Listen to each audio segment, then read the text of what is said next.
welcome to a fantastic new week.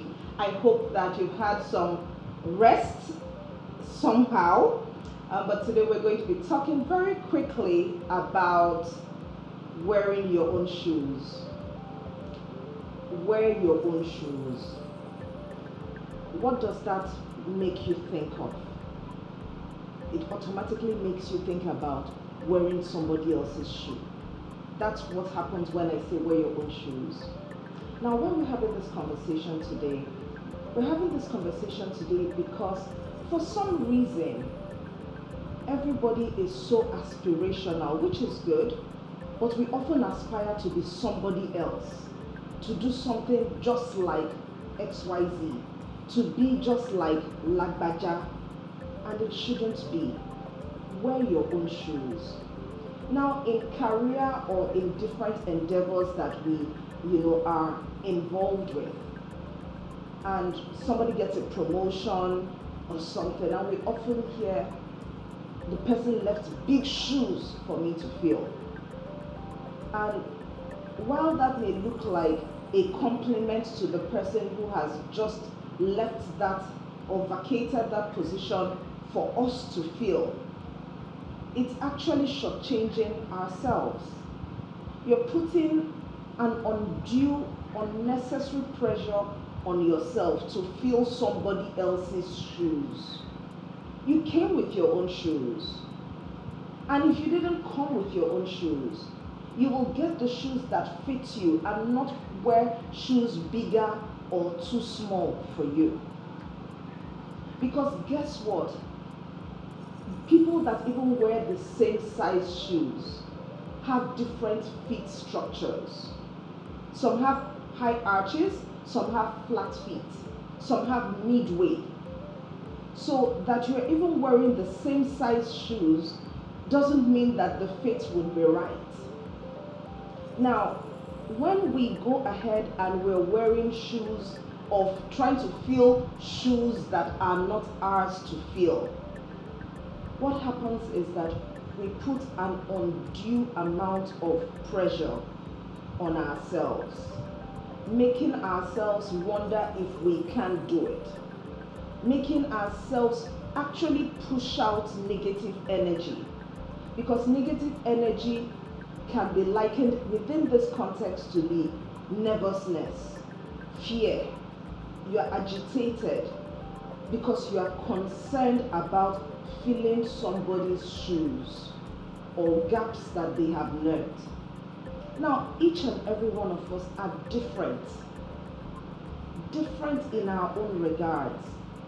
When we get the opportunities that we are afforded, whether by structured channels or just by happen chance or providence, as the case may be, we are meant to bring ourselves, the uniqueness of ourselves, the value of ourselves to that particular opportunity.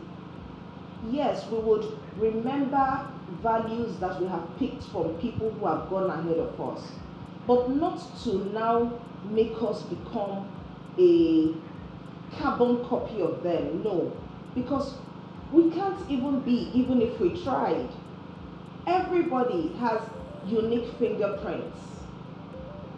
We all talk differently. We may maybe somehow sound alike here and there, but specialists, when they are investigating, they can pick out nuances that are unique to each individual. How do you think CSI Miami and NCIS Los Angeles get those bad guys? Because of our individual nuances. Now, I recall many years ago, not that many, but many years ago in the course of my career, I was seconded to investment management for 3 months. And we wrote tests, I had assignments, and all that. Towards the end of the secondment, a proper test was done, maybe an exam, say, and I was also meant to do a presentation. And if you know those investment management people, very, very serious-minded people, punching numbers, 300 basis points, this one, that one, analysis of this, analysis of that. And if you know me, I like to learn where it is interesting for me. Those things were deep. They looked like they were serious and angry all the time, and I'm not like that. And so during my presentation, I had gone ahead. I wasn't necessarily thinking about how the investment management people will understand it. I did it in such a way that I, Davida, could own it and present it. And so I had done my own presentation slides and put in some comical pictures here to capture the things that I have learned in a way that I could explain and defend in front of any audience. Was I communicating the 300 basis points and all the buys and sells and all those type of things? Yes, I was just communicating it in my own way. And last minute, I saw my other colleague, his own presentation looked so proper and modest. And I had a nervous moment as far, Davida, what were you thinking? And I remember a senior colleague of mine, head of investment and research, at the time is now a CE in one of the subsidiaries. I call him Sir Charles. And he said, Davida, no, don't change it. Don't adjust your slides. This is you. You have done it the way you would be able to defend, and it's actually a breath of fresh air. It's interesting, it's engaging. So trust me, all of us investment people will laugh, we will get what you're saying, and you would be able to communicate it your own way. That was the assurance I needed at that moment.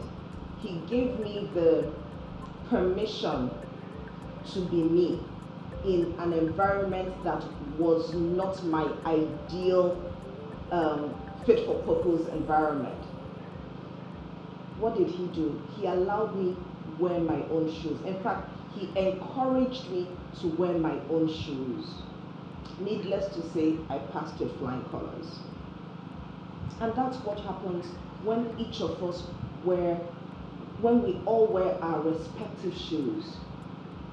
Aspire for greatness. Aspire to be the best you can be. Don't shortchange yourself. I will also recall another story because I just think stories are the best ways to explain these things. And I'm let me not be modest. I'm rambunctious. I'm a happy child. I'm sunlight.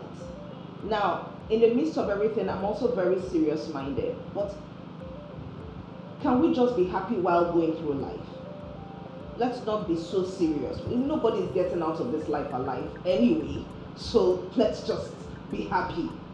And I remember back in the day in youth church, I don't think that they thought I was a serious Christian, because I was always cracking a joke or laughing or being mischievous. And then there were other sisters who were calmer, gentle, more soft-spoken. They remember to do their quiet time every day. You know, they seem to remember all these Bible scriptures and all these type of things. And when I looked at them and I looked at myself, I just felt like, no how, I'm headed to hell. Because these ones, they're sitting right with the angels, you know. And I was a bit insecure about, you know, my Christianity, because at that time, it was generally accepted that the ones who were gentle, quiet talking were the ones who are more holy. And then those of us who are happy, bouncing off the walls, well, we must be committing lots of sins along the line. Newsflash, yes, I committed those sins, but that's okay. God still loves each and every one of us differently. Now, when I walk into a room, I walk into a room confident that I'm wearing my own shoes. It's the same way I want you to wear your own shoes. Give yourself permission to be the whole of who you are.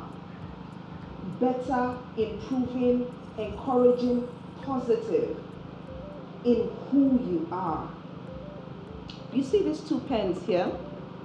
One is red, one is black. Somebody may prefer writing in red. I prefer writing in black. The black cannot do what the red does for me, because the red helps me underline my Bible or books I'm reading. They are both unique. I'm not trying to mix them up. I'm not trying to be the fish that climbed a tree. I just want to be a fish that swims and goes around the entire world, bringing who I am to the party. I think Romans 12:6, I hope so. New Living Translation says, He, that's God in this case, has given to each of us different gifts that we are well suited and able to do exceptionally well. I have added emphasis personally. Unique gifts, different gifts, tailored gifts, gifts that were fit for purpose for each and every one of us. Don't shortchange your environment, your family, your friends, your colleagues, your neighbors, or people you meet on the traffic streets of life by trying to emulate or be somebody that you're not. I would ask you today, by the help of Christ Jesus, you can become more confident, more assured, more clear about who you are meant to be, what you are meant to be doing. Make your fried rice the way you like it. Trust me, it will turn out just right. I hope that you have learned something today, as I invite you clearly to accept Jesus. He is the one who is multi-dimensional. So we are not so weird that God cannot relate to us. There is nothing so weird, so different, so peculiar, so, oh my God, that will shock the Lord. And He can use that uniqueness to change a life, to change a circumstance, change a generation, and change you, and make us all fit for purpose in eternity. I hope you've learned something today. If nothing else, remember, wear your own shoes. Take care. God bless you. Bye-bye.